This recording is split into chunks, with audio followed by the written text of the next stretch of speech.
సిద్దిపేట నియోజకవర్గం రంగనాయక సాగర్ రిజర్వాయర్లోకి ఈరోజు కాళేశ్వరం పంప్ హౌస్ల ద్వారా నీటి విడుదల చేసినందుకు ఉత్తమ్ కుమార్ రెడ్డి గారికి కృతజ్ఞతలు తెలియజేస్తా ఉన్నాం. ముఖ్యంగా సిద్దిపేట నియోజకవర్గంలో 50,000 ఎకరాల్లో వరి పంట కాళేశ్వరం ప్రాజెక్టు కింద సాగవుతా ఉంది. అయితే పంట పొట్టకొచ్చే సమయంలో రంగనాయక సాగర్ రిజర్వాయర్లో నీటి లభ్యత తగ్గింది. మరి పైనుంచి 1 టీఎంసీని పంపు చేసి పంటలు కాపాడాలని మేము ప్రభుత్వాన్ని కోరాం.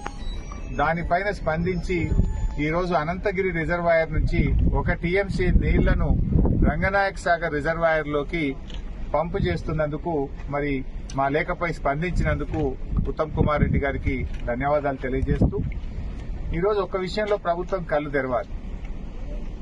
అంటే గత ప్రభుత్వం చేసిన మంచి పనులను తుడిచిపెట్టాలనో ఆ పనులను పక్కకు పెట్టాలనే ప్రయత్నంతో ప్రజలకు నష్టం చేయొద్దని నేను ప్రభుత్వాన్ని కోరుతా ఉన్నా. ఈరోజు ఎస్ఆర్ఎస్పీ స్టేజ్ 2 కింద అటు తుంగతుర్తి గాని, సూర్యాపేట గాని, కోదాడ గాని, అదేవిధంగా ఎస్ఆర్ఎస్పీ ప్రాజెక్టులో భాగంగా భూపాలపల్లిలో గాని చాలా చోట్ల పంటలు ఎండిపోతా ఉన్నాయి. గతంలో కాళేశ్వరం ద్వారా నీళ్లు విడుదల చేసి ఎస్ఆర్ఎస్పీ నీళ్లు తగ్గినా కూడా 1 ఎకరా కూడా ఎండకుండా బీఆర్ఎస్ ప్రభుత్వంలో 2 పంటలకు కూడా నీళ్లు ఇచ్చాం. ఇలా కాళేశ్వరం ప్రాజెక్ట్ అంటే 3 బ్యారేజీలు, 15 రిజర్వాయర్లు, 19 సబ్స్టేషన్లు, 20 కిలోమీటర్ గ్రావిటీ కెనాలు, 98 కిలోమీటర్ల ప్రెషర్ మెయిన్ పైప్ లైను,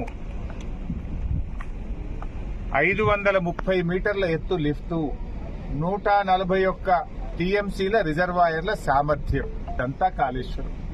వీటన్నిటి సమాహారం కాళేశ్వరం ప్రాజెక్టు.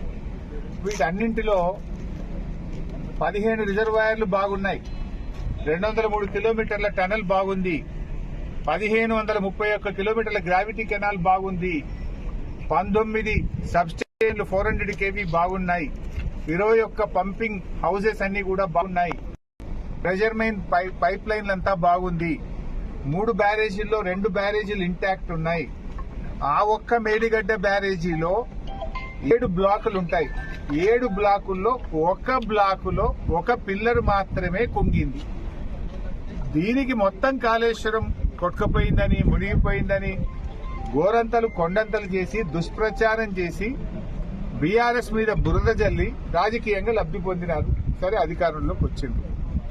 కనీసం మీకు ఇంకా బీఆర్ఎస్ మీద బురద జల్లాలని ఆ కుంగిన పిల్లర్ను మరమ్మతు చేయకుండా మీ ప్రభుత్వం వచ్చి 15 నెలలు. ఈ 15 నెలల సమయం సరిపోదా? అన్ని బాగున్నాయి. రిజర్వాయర్లు, పంప్ హౌస్, సబ్ స్టేషన్లు, కాలువలు, టనెళ్లు అన్ని బాగున్నాయి. ఒక్క